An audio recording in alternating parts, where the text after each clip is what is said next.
Halo, ketemu lagi nih sama aku Mela di rubrik Pro Kontra. Rubrik tempat kita ngomongin isu-isu yang lagi ramai diperdebatkan atau pernah ramai diperdebatkan di sosial media.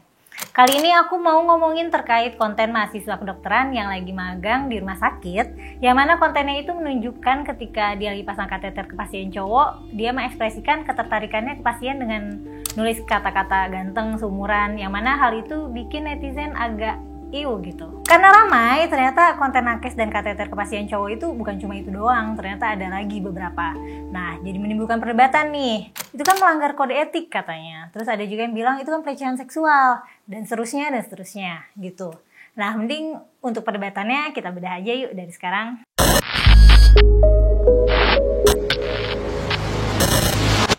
Karena ini rubrik pro kontra nih, tempat kita bahas argumen yang pro dan kontra, kita harus bagi dulu nih argumen yang pro dan kontra.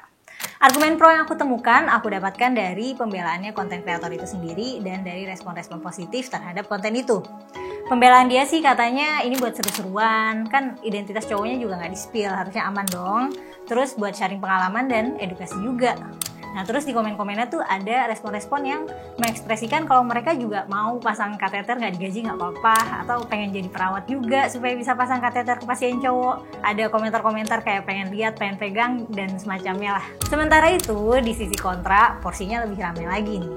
Kalau aku boleh bagi kategori hal yang menjadi dasar ketidaksetujuan netizen akan konten itu, aku bagi jadi 3. 1, karena cringe dan atau creepy ya.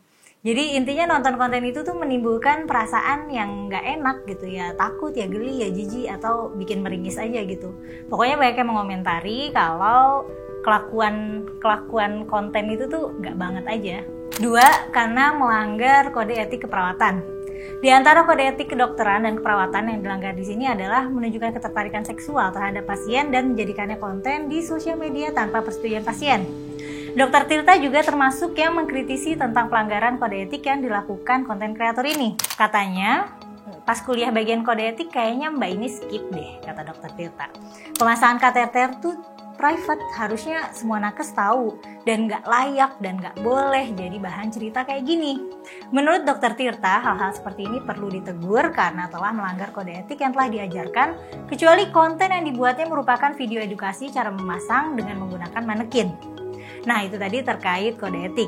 Selain itu, banyak juga nih yang nggak setujunya karena menurut mereka yang dilakukan mahasiswa magang itu termasuk pelecehan seksual. Yang kontra ini menekankan bahwa laki-laki juga bisa kena pelecehan seksual dan sikap perawat yang kayak gitu itu termasuk pelecehan seksual. Oke, itu tadi kurang lebih perdebatannya kayak gitu. Aku sendiri sebenarnya kontra sih, ya karena cringe dan pelanggaran kode etik. Kode etik kedokteran itu kan disusun, diberlakukan, dan wajib ditaati dokter dan tenaga kesehatan supaya pasien bisa merasa aman dan dokter juga tahu batasan dalam melakukan pekerjaannya. Ya, jadi intinya emang nggak boleh dilanggar. Kalau soal pelecehan seksual, gini. Menurut Komnas Perempuan, pelecehan seksual merujuk pada tindakan bernuansa seksual yang tidak diinginkan dan disampaikan melalui kontak fisik maupun non-fisik yang menyasar pada bagian tubuh seksual atau seksualitas seseorang. Dalam definisi-definisi lain dijelaskan juga kalau pelecehan seksual itu adalah tindakan seksual yang tidak diinginkan, baik verbal maupun non-verbal, yang menyebabkan korban merasa terintimidasi, tidak nyaman, malu, atau terancam. Nah, menurutku batasan mana yang merupakan pelecehan dan bukan itu samar banget nih.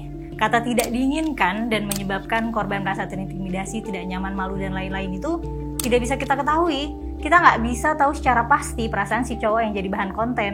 Ya paling kita tuh mentoknya cuma bisa nebak-nebak aja. Terus kalau misalnya pun kita breakdown butir aktivitas dari pelecehan seksual juga masih bisa samar. Misalnya aktivitas memeluk. Nah, memeluk ini kan bisa aja dianggap pelecehan seksual, bisa aja bukan kan? Dan banyak lagi butir aktivitas lainnya, nepuk punggung, bersiul, kedipin mata, atau aktivitas-aktivitas lain yang rasanya bisa termasuk pelecehan seksual tapi bisa juga bukan. Jadi ya emang agak susah sih. Nah, kalau kamu sendiri tim pro atau kontra? Kalau pro kenapa? Apa karena kebebasan berbagi informasi dan berekspresi? Atau kenapa? Kalau kontra, kenapa? Apa karena cringe, melanggar kode etik, atau pelecehan seksual? Atau kalian punya alasan lain? Coba tulis di kolom komentar ya. Makasih udah menonton sampai habis. Jangan lupa like dan share video ini. Jangan lupa juga subscribe channel Geolife supaya nggak ketinggalan video selanjutnya. Kalau ada saran dan masukan tentang tema untuk pro kontra, bisa hubungi melalui sosial media aku ya, tertera di deskripsi. Aku Mela mohon undur diri, sampai jumpa lagi di episode berikutnya. Bye!